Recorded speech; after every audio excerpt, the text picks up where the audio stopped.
आज बाप दादा अपने परमात्म पालना के अधिकारी बच्चों को देख हर्षित हो रहे हैं। कितने भाग्यवान हैं जो स्वयं परमात्मा की पालना में पल रहे हैं। दुनिया वाले कहते हैं कि हमें परम आत्मा पाल रहा है, लेकिन आप थोड़ी सी विशेष आत्माएं प्रैक्टिकल में पल रहे हो ईश्वरीय पालना में। परमात्म पालना है, परमात्म श्रीमत है, उसी श्रीमत से चल रहे हो, पल रहे हो। ऐसे अपने को विशेष आत्माएं अनुभव करते हो, अपनी महानता को जानते हो। वर्तमान समय तो ब्राह्मण आत्माएं महान हैं ही, और भविष्य में भी सर्वश्रेष्ठ महान हो। द्वापर में भी आपके जड़ चित्र इतने महान बनते हैं, जो कोई भी चित्रों के आगे जाएगा तो नमन करेगा, नमस्कार करेगा।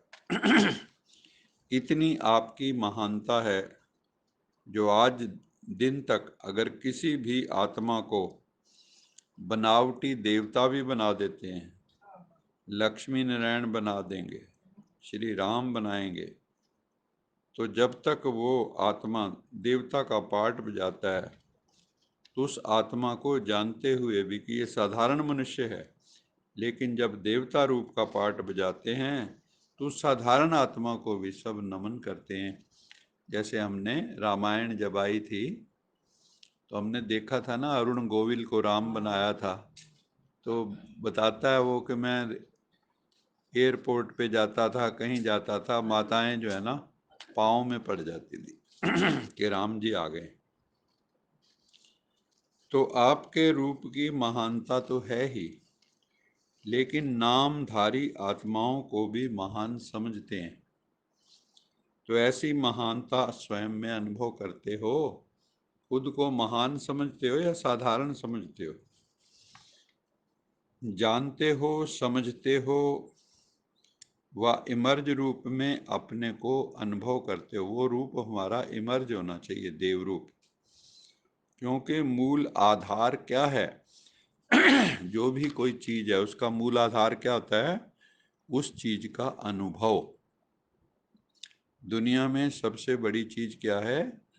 अनुभव। अगर आपको किसी चीज की अनुभूति है तो आप छाती ठोक के कह सकते हैं कि मैंने अनुभव किया है। लेकिन अगर आपको अनुभव नहीं, कोरा ज्ञान है, कोरे ज्ञान से कल्याण नहीं है, ज्ञानानुभूति जरूरी है।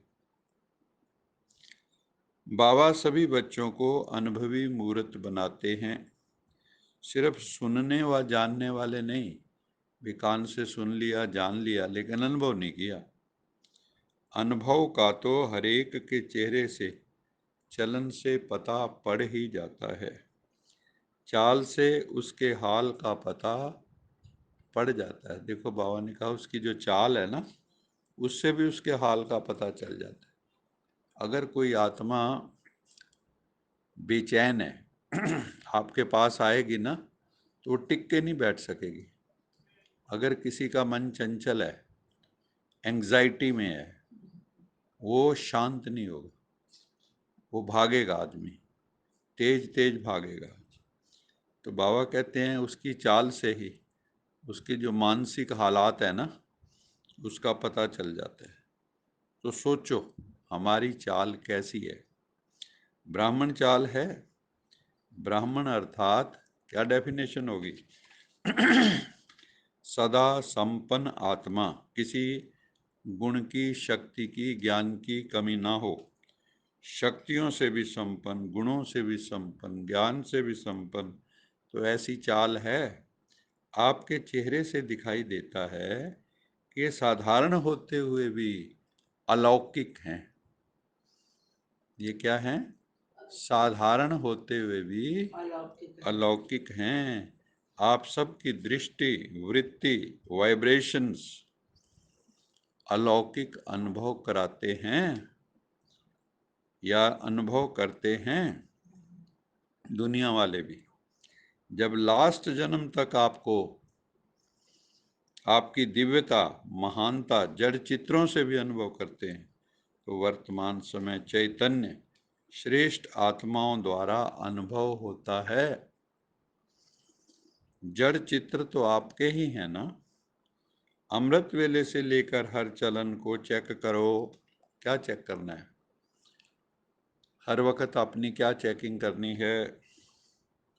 हमारी दृष्टि अलौकिक है, डिवाइन है, डिवाइन विजन है हमारा। चेहरे का पोज सदा हर्षित है, या आपके चेहरे से तनाव झलकता है या हर्षितपना, रिलैक्सेशन, सीरेनिटी ये झलकती है। एक रस अलौकिक है। वह समय प्रति समय आपका पोज बदलता रहता है। जैसे हालात हुए वैसे ही मानसिक स्थिति हो गई। तो बाबा कहते हैं अपने को चेक करो कि मेरी स्थिति कैसी रही, हमने उस परिस्थिति को कैसे हैंडल किया। मानसिक दृष्टि से ये परीक्षा की घड़ी होती है। जैसे अब हमने परीक्षा, बहुत बड़ी परीक्षा थी ये। देखो दोनों बड़े भाई हैं, छोटा भाई चला गया, तो ये परीक्षा की घड़ी थी। जब हम वहाँ पहुँचे प्रेमनगर में, तो उस वक़्त ये था कि अब इसको कैसे इस सिचुएशन को हैंडल करना है। तो मेरे को जब भी कोई ऐसी परिस्थिति आती है तो मैं एक काम करता हूँ, वो ये है कि मैं थोड़ी देर के लिए, आधा मिनट के लिए बाबा के पास जाता हूँ।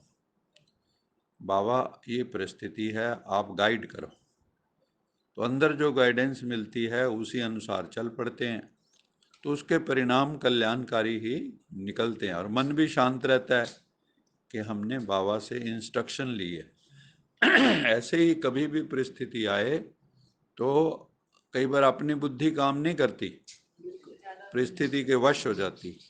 लेकिन जैसे ही आप बाबा के पास जाओगे, क्योंकि बाबा साक्षी है, विटनेस है, वो अनबायस्ड ओपिनियन है उसकी, वो आपको गाइड करेगा ज्ञान के अनुसार कि ऐसे करो, तो वो परिस्थिति भी आसानी से फिर निकल जाती है।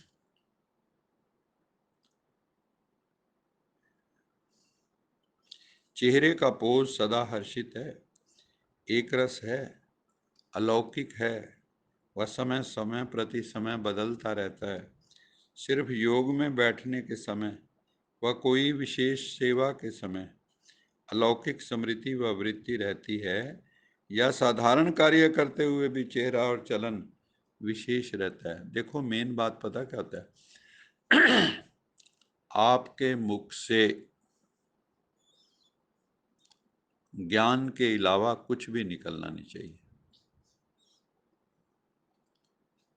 परिस्थिति कैसी भी हो, इंसान का क्या होता है कि जैसी परिस्थिति होती वृत्ति वैसी हो जाती, तद्रूप तदाकार वृत्ति हो जाती परिस्थिति अनुसार।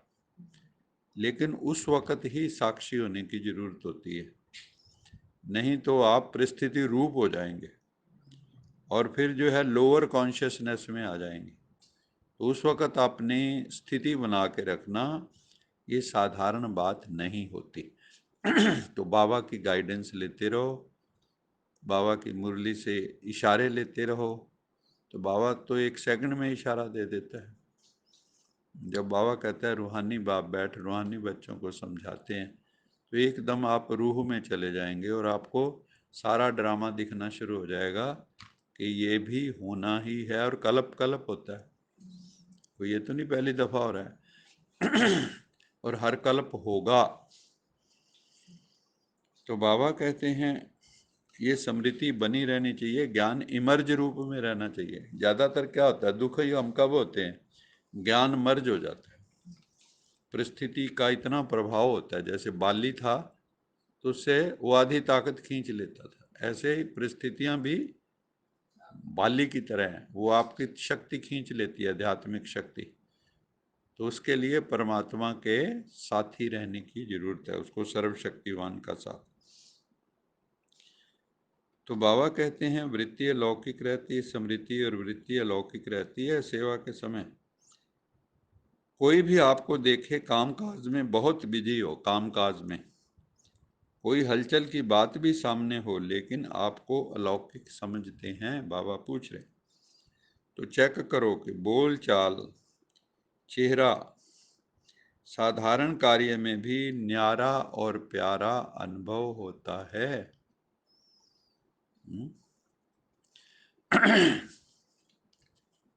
कोई भी समय अचानक कोई भी आत्मा आपके सामने आ जाए तो आपके वाइब्रेशन से, बोल चाल से ये समझेंगे कि ये अलौकिक वरिश्ते हैं। ऐसा अनुभव होता है सबको, क्योंकि आज का दिन संगम का दिन है। पुराना जा रहा है, नया आ रहा है। नया साल भी बदलता है तो पुराना साल को विदाई देते हैं और नए साल की आने की बधाई देते। पुराना जा रहा है, नया आ रहा है, तो क्या नवीनता विश्व के आगे दिखाई दे? अंतर याद रहता है, अंदर याद रहता है, वह समझते हैं, वो बात अलग है। लेकिन स्थापना के समय की सोचो, कितना समय स्थापना का बीत गया। बीते हुए समय के प्रमाण बाकी कितना समय रहा हुआ है, तो क्या अनुभव होना चाहिए। बाबा जानते हैं कि बहुत अच्छे अच्छे पुरुषार्थी पुरुषार्थ भी कर रहे हैं, उड़ भी रहे हैं, लेकिन बाबा इस 21वीं सदी में नवीनता देखना चाहते हैं बच्चों में। पुरुषार्थ में भी नवीनता, अवस्था में भी नवीनता, रोज नई सीढ़ियां हम ऊपर चढ़े अध्यात्म की, क्योंकि ये ऊंचाई है, पहाड़ की चढ़ाई है ये। अच्छा मीठे मीठे सिख लदे बच्चों प्रति माता पिता बाप दादा का याद प्यार। गुड मॉर्निंग रूहानी बाप की रूहानी बच्चों नमस्ते। हम रूहानी बच्चों की रूहानी माता पिता बाप दादा को याद। गुड मॉर्निंग, गुड नाइट और नमस्ते। सदा रहो हंसते, कहीं नहीं बसते, बन जाओ फरिश्ते, बांध लो अपने बस्ते, चलो प्रभु के रस्ते। वाहेगुरु जी का खालसा, वाहेगुरु जी की फतेह। बोल साचे दरबार की जय। लोका समस्ता सुखिनो भवन्तु, लोका समस्ता सुखिनो भवन्तु, लोका समस्ता सुखिनो भवन्तु। ओम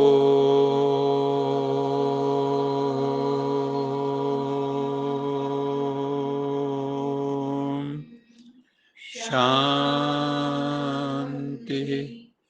शांति शांति।